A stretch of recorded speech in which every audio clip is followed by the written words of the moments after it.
बिस्मिल्लाहिर्रहमानिर्रहीम। अस्सलाम वालेकुम स्टूडेंट्स।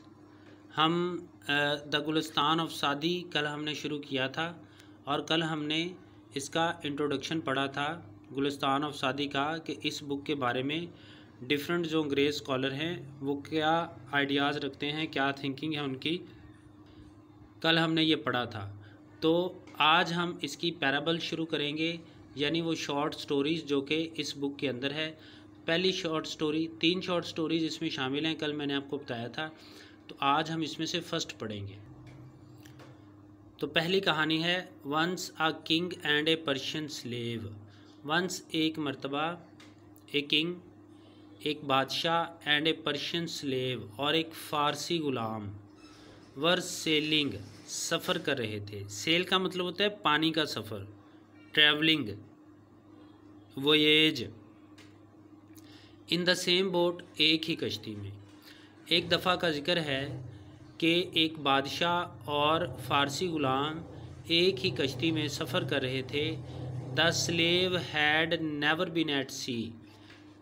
स्लेव ग़ुलाम ने कभी समंदर का सफ़र नहीं किया था।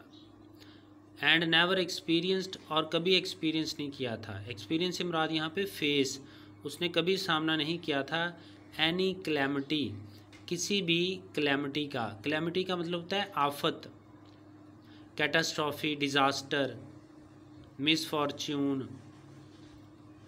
तो उसने इससे पहले कभी समंदर का सफ़र नहीं किया था और ना ही कभी किसी आफत का सामना किया था। आफ्टर सम टाइम, कुछ देर के बाद, the boat was hit by a storm. Boat was hit से मुराद boat was attacked by a storm, एक तूफ़ान ने कश्ती को घेर लिया। कुछ देर के बाद एक तूफ़ान ने कश्ती को घेर लिया। एंड स्टार्टिंग, और शुरू हो गई, टॉसिंग हिचकोले खाना। टॉसिंग का मतलब है हिचकोले खाना, ठीक है, शेकिंग। कुछ देर के बाद एक तूफ़ान ने कश्ती को घेर लिया और वो हिचकोले खाना शुरू हो गई। इट वॉज़ वेरी इनकन्वीनियंट, और ये बहुत इनकन्वीनियंट था। इनकन्वीनियंट का मतलब इज़्तिराब, एंजाइटी, परेशानी, टेंशन। फॉर द पैसेंजर, मुसाफिरों के लिए, और मुसाफिरों के लिए ये बहुत परेशानी की बात थी। ऑल, सारे, रिमेंड, रहे, क्वाइट, चुप। क्वाइट का मतलब चुप, खामोश। एक्सेप्ट, स्वाय द स्लेव, ग़ुलाम के। उस ग़ुलाम के अलावा सारे चुप थे। हु, जिसने, इन फियर, खौफ, ऑफ बीइंग ड्रोन, डूब जाने के, बिगैन, शुरू कर दिया, टू क्राई, चिल्लाना, रोना, एंड ट्रेम्बल, और कांपना। ट्रेम्बल का मतलब क्या होता है? कांपना। क्विवर, शेक, शिवर, शडर, वाइब्रेट, ये सब का मतलब कांपना होता है। उसने कांपना शुरू कर दिया और रोना शुरू कर दिया। एंड क्रिएटेड इनकन्वीनियंस, और उसने क्रिएट की इनकन्वीनियंस, परेशानी, tension, disturbance, for the others, दूसरों के लिए। ग़ुलाम के अलावा तमाम लोग चुप थे, जिसने के डूब जाने के खौफ से रोना और कांपना शुरू कर दिया और दूसरों के लिए परेशानी पैदा की। द अदर्स ट्राइड, दूसरों ने कोशिश की, टू पैसिफाई हिम, उसे चुप करवाने की। पैसिफाई का मतलब चुप करवाना, काम, कंपोज, क्वाइटन। दूसरों ने उसे चुप करवाने की या पुरस्कून करवाने की कोशिश की, बाय काइंडनेस, मेहरबानी, एंड अफेक्शन, और मोहब्बत के साथ। But he did not here any body, लेकिन उसने किसी की ना सुनी। But he did not here any body, लेकिन उसने किसी की ना सुनी। व्हेन द अनईजीनेस लास्टेड, जब ये परेशानी लास्टेड रही, लॉन्गर, ज़्यादा देर तक। द किंग, बादशाह, ऑल्सो बिकेम डिसप्लीज्ड, नाराज़ हो गया। दूसरों ने उसे प्यार और मोहब्बत से चुप करवाने की कोशिश की, लेकिन उसने किसी की ना सुनी।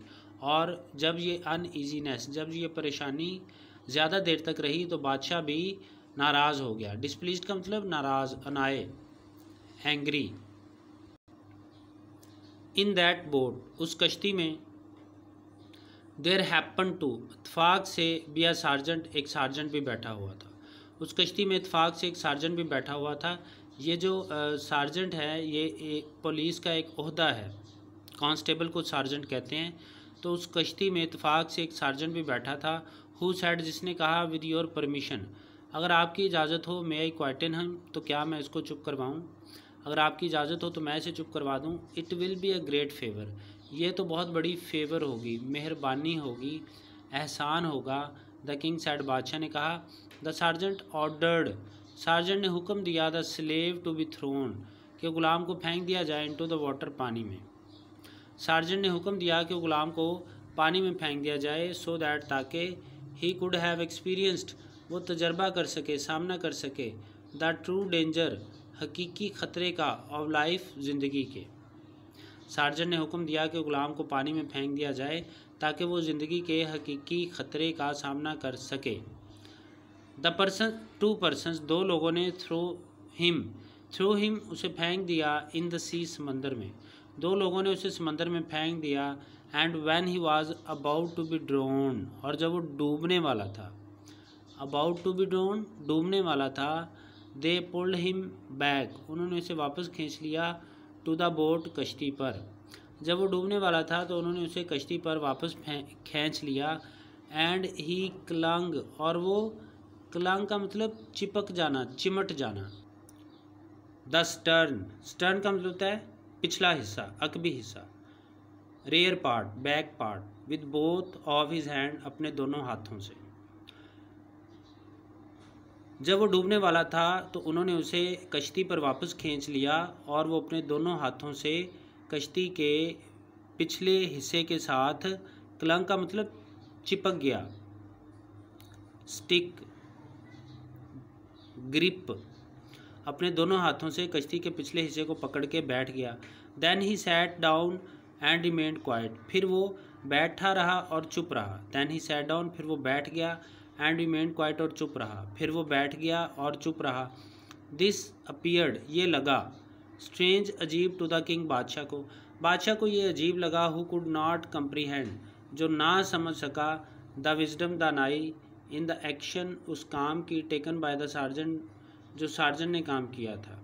बादशाह को ये बात अजीब लगी और वो सार्जेंट के किए गए काम में मौजूद दानाई को समझ ना सका। And he asked for it, और उसने इसके बारे में पूछ लिया। And he asked for it, और उसने इसके बारे में पूछ लिया। द सार्जेंट रिप्लाइड, सार्जेंट ने जवाब दिया, before he had experience the danger, इससे पहले कि वो सामना करता ख़तरे का, ऑफ बीइंग ड्रोन, डूब जाने के, इससे पहले कि वो डूब जाने के ख़तरे का सामना करता। ही न्यू नॉट, वो नहीं जानता था, about the safety of the boat, कश्ती की हिफाजत के बारे में, यानी उसे ये ख़बर ही नहीं थी कि वो कश्ती में किस कदर महफूज था। A man does not realize, एक आदमी को एहसास नहीं होता, the worth of safety, worth का मतलब अहमियत, कीमत, सेफ्टी, हिफाजत की, फ्रॉम द मिसफॉर्च्यून, किसी बदकिस्मती से, until he has tested it, जब तक कि वो उसको चख ना ले। एक आदमी को किसी बदकिस्मती से हिफाजत की अहमियत का एहसास तब तक नहीं होता जब तक वो उसको चख ना ले, यानी जब तक वो उसका सामना ना कर ले। ठीक है बच्चों, ये फर्स्ट पैराबल है। कल इंशाल्लाह कंटिन्यू करेंगे। कोई सवाल हुआ तो पूछना। अल्लाह हाफिज़।